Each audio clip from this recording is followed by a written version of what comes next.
আজকের গল্প দুধের দাম। কলমে পার্বতী মোদক। কাল আমার বিয়ে হয়েছে। আজ সকালে জেঠু জেম্মা, বাবা মা, মামা মামিয়া, বাড়ির বড়দের সকলের একে একে আশীর্বাদের পর এবার আমার বাবার বাড়ি থেকে বিদায়ের পালা।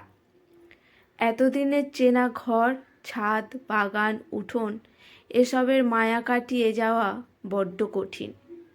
তবুও যেতে তো হবেই। কষ্ট হচ্ছে, বুকের মধ্যে ফাঁকা ফাঁকা ভাব। কি যেন রেখে যাচ্ছি মনে হয়। বোধহয় কলিজাটাই রেখে চলে যাচ্ছি। মায়ের ঋণ কখনো শোধ করা যায় না, তাই কনকাঞ্জলি আমি দেব না। এ কথা বলে গাড়িতে ওঠার পর নিজেকে আর সামলাতে পারলাম না। বাবার হাত দুটো ধরে হাউমাউ করে কেঁদে উঠলাম। তাই দেখে সুফিয়া আমাকে তাড়াতাড়ি জড়িয়ে ধরে বলল, আরে শ্রী, করছিস কি? এইভাবে তুই যদি কান্নাকাটি করে দুর্বল হয়ে যাস, কাকু কাকিমা তো বিছানায় পড়ে যাবে রে। নতুন জীবন, নতুন মানুষ, নতুন বাড়িতে যেতে চলেছিস, সেই নিয়ে ভাব, এক্সপ্লোর কর। তুই থোড়াই জেলখানায় যাচ্ছিস, এই তো আধ ঘন্টার দূরত্ব। যখনই ইচ্ছে হবে, প্রয়োজন হবে, চলে আসবি। তুই ছাড়া ওদের আর আছেটাকে? চোখের জল মোছ। এত কষ্ট করে সাজিয়ে দিলাম, যদি মেকআপ আর্টিস্টের বদনাম করে কেউ না করে, তোর কিন্তু খবর আছে, এই বলে দিচ্ছি। ওর কথার ধরনে আমার হাসি পেয়ে গেল। ও বাবাকে গাড়ির ভেতর থেকে বলল, ডোন্ট ওয়ারি কাকু, মে হু না, সব সামলে দিয়ে তবেই আসবো আমি। তুমি ততক্ষণ কাকিমাকে একটু সামলাও। গাড়ি ছেড়ে দিল। একটু নির্ভার লাগছে এবার। একসাথে সুফিয়া আছে বলে বড় নিশ্চিন্ত আমি। আর দুই, আমার শাশুড়ি মা। ফোনে গত 6-7 মাসে যেটুকু কথা বলে বুঝেছি, আমার শাশুড়ি মোটেই দারোগা টাইপ নন, বরং বেশ খোলা মনের হাসি খুশি মানুষ। আমার সঙ্গে দারুণ বন্ধুত্ব হয়ে গেছে। একটা নির্ঝঞ্ঝাট বন্ধুত্বপূর্ণ ফ্যামিলি পেতে চলেছি ভেবে খানিকটা স্বস্তি পেলাম। প্রায় 40 মিনিটের মধ্যেই আমাদের গাড়ি এসে থামলো শ্বশুরবাড়ির সামনে। আচার অনুষ্ঠান শেষে আমি যখন বাড়ির ভেতরে পা দিলাম, শাশুড়িমা আমাকে জড়িয়ে ধরে খানিকক্ষণ কাঁদলেন। তারপর বললেন, কিছু মনে করিস না মা, এ হলো আনন্দের জল। এতদিনে আমার ফাঁকা বাড়িটা এবার যেন ভরভরন্ত লাগছে। উনুনের ওপর উথলানো দুধের মতোই আনন্দ, খুশি, পরিবার পরিজন যেন আমার বাড়িতে উপচে পড়ে। এরপর একে একে শ্বশুরবাড়ির শুরু হলো মেয়েদের বিভিন্ন আচার অনুষ্ঠান। একটু জল মিষ্টি খেয়েই সুফিয়া ওর বাড়ির দিকে রওনা দিল, কারণ ওর আবার সেদিন বিয়ের পাকা কথা বলতে আসার কথা। ওর বিয়ের পাকা কথা আর আমি থাকবো না ভেবে মনটা একটু খারাপ লাগছিল, তবু ওকে ছেড়ে দিতে হলো। বাড়ির কারোর সঙ্গেই ওকে পরিচিত করাতে পারলাম না। মনে মনে ভাবলাম, কাল যখন সকালে আসবে তখন বাড়ির সকলের সঙ্গে পরিচয় করিয়ে দেব। পরদিন সকালবেলা ফ্রেশ হয়ে সবেমাত্র চা জল খাবার খেতে বসেছি, সুফিয়া এসেই হইচই জুড়ে দিল। হাসি ঠাট্টা গল্পে এমনভাবে সবাইকে আপন করে নিল যে মনেই হচ্ছিল না ও এ বাড়ির কেউ নয়। ও বলতে ভুলে যাচ্ছি, আমি ওকে আদর করে মিনি বলে ডাকতাম। জলখাবার খাওয়ার পর ও আমাকে এত সুন্দর করে সাজিয়ে দিল যে সবাই ওর কাজের খুব প্রশংসা করছিল। দুপুরবেলা ভাত কাপড়ের সময় যখন দীপ্তকে বলতে বলা হলো, আমি তোমার ভাত কাপড়ের দায়িত্ব নিলাম, সুফিয়া তখন সিরিয়াস হয়ে বলল, দাদা, এর থেকে এটা বললে বেটার হয় না যে আজ থেকে আমরা দুজন ভালো বন্ধু হলাম। ভাত আর কাপড়টা না হয় দুজনে একসঙ্গে জোগাড় করে নেব। দেখলাম আমার খুড়তুতো দেওরের চোখে ওর প্রতি একটা মুগ্ধতা। বাড়ির কারোর ব্যাপারটা নজর এড়ায়নি। সেই জন্য দুপুরবেলা খাওয়ার সময় আমার শাশুড়ি মা ওকে জিজ্ঞেস করলেন, তুমি তো রূপে লক্ষ্মী আর গুণে সরস্বতী মা, তা তোমার বাড়িতে কে কে আছে? তোমার বাবা কি করেন? সুফিয়া হেসে উত্তর দিল, আমার বাড়িতে আমার আম্মু, আব্বা আর আমি তিনজন থাকি। আমার বাবা পেশায় উকিল।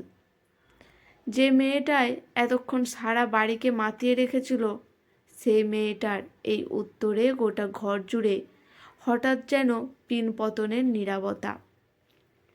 আমার হাসি খুশি শাশুড়ি মা হঠাৎ কেমন গম্ভীর হয়ে গেলেন।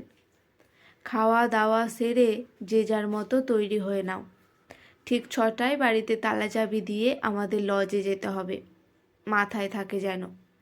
কথা কটা বলেই উনি নিজের ঘরে চলে গেলেন। যাওয়ার সময় আমাকে ওনার ঘরে একবার দেখা করার জন্য যেতে বললেন।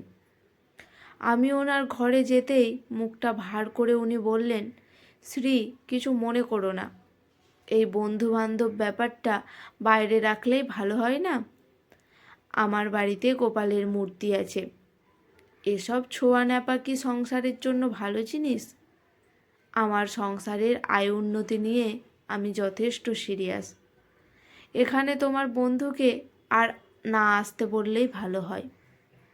আমি বললাম, ছোট থেকে এতগুলো বছর আমরা এক স্কুলে, এক কলেজে, এক ইউনিভার্সিটিতে পড়াশোনা করেছি। দুর্গাপুজো, ঈদ, ইফতার আমাদের কাছে আলাদা বলে কিছু ছিল না।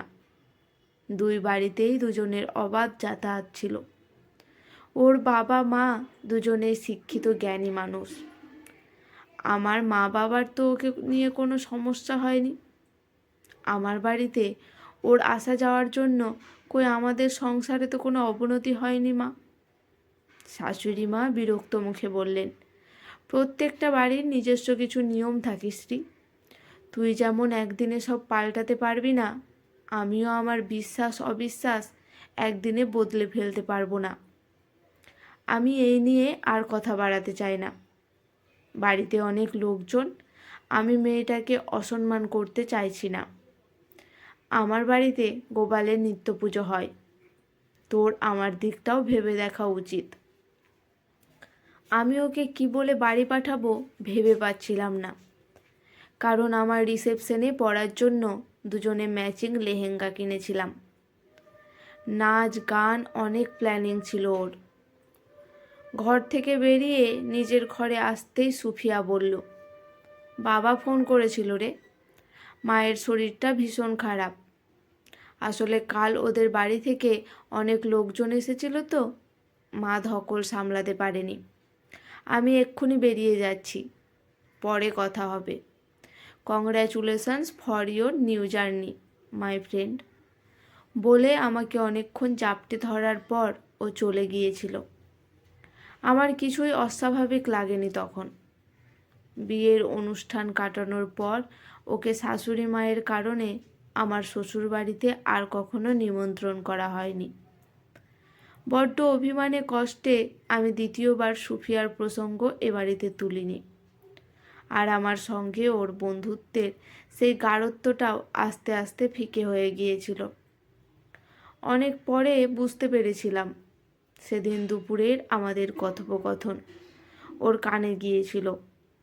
ও নিজেকে আমার জগৎ থেকে সম্পূর্ণ সরিয়ে নিয়েছিল। আমার বিয়ের 2 মাসের ভেতর ওরও বিয়ে হয়ে যায়। বিয়ের পর ও দেশের বাইরে চলে গিয়েছিল। সংসার নিয়ে ব্যস্ত হয়ে পড়ি আমরা দুজনে। প্রথম প্রথম মাঝে মাঝে ফোনে কথা হলেও পরের দিকে সেটাও আস্তে আস্তে কমতে শুরু করে, এক সময় একেবারেই বন্ধ হয়ে যায়। কিন্তু আজকের এই বিশেষ দিনে, বিশেষ খবরে আমার প্রিয় বন্ধুটার কথা খুব মনে পড়ছে। এমন একটা খবর ওর সঙ্গে শেয়ার করতে পারছি না, ভাবতেই বড্ড কষ্ট হচ্ছে। স্কুলে পড়ার সময় আমরা মজা করতাম, আমাদের ছেলে মেয়ের বিয়ে দিয়ে আমরা একসঙ্গে বেয়ান হব। অথচ আজ একটা কি ফোন করব ওকে? না, থাক। এই অবস্থায় ও আমাকে দেখার জন্য ছটফট করবে। নতুন করে আমিও জটিলতা বাড়াতে চাই না। ও নিজের মতো ভালো আছে, ভালো থাক। এ বাড়িতে এলে অপমান আর মন খারাপ ছাড়া আর কিছুই জুটবে না।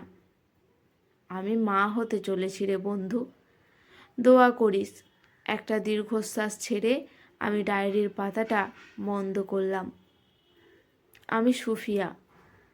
আজ প্রায় 1.5 বছর পর শ্রীয়ের শ্বশুর বাড়িতে ওর ঘরে বসে আছি আমি। এতক্ষণ ওর লেখা ডায়েরিটা পড়ছিলাম। ওর বউ ভাতের দুপুরে ওকে বলা শাশুড়ির কথাগুলো আমি না শুনলেও আমাকে নিয়ে যে উনি প্লিজ নন বুঝতে পেরেছিলাম। মেয়েটাকে আর দোটানায় ফেলতে চাইনি। নতুন বাড়িতে নতুন জীবনে একটা অহেতুক সমস্যা হোক সেটাও চাইনি। তাই একটা অজুহাত করে ফিরে এসেছিলাম। আমার বিয়েতে ওদের দাওয়াতও দিইনি। কিন্তু 1.5 বছর পর আজ সকালে দীপ্তদার ফোনটা পেয়ে আমি আর নিজেকে আটকে রাখতে পারিনি। সবাই কি বলবে, কিভাবে নেবে বা কি শোনাবে এসবের তোয়াক্কা না করেই দৌড়ে এসেছি আমার 1.5 মাসের ছেলেটাকে বাড়িতে রেখে। ভীষণ মমতায় ডায়েরিটায় হাতটায় বোলাচ্ছি। এমন সময় বাইরে কান্নার রোল উঠল। বুঝলাম শ্রীর বডি এসে গেছে। আমি পায়ে পায়ে বাইরে এলাম। বডির সামনে সববাহী গাড়িটা দাঁড়াতে কান্নার রোল ছাপিয়ে একটা সদ্যজাতের কান্না আমার বুকে এসে তীরের মতো বিঁধল। সামলাতে পারলাম না, সামলানোর চেষ্টাও করলাম না।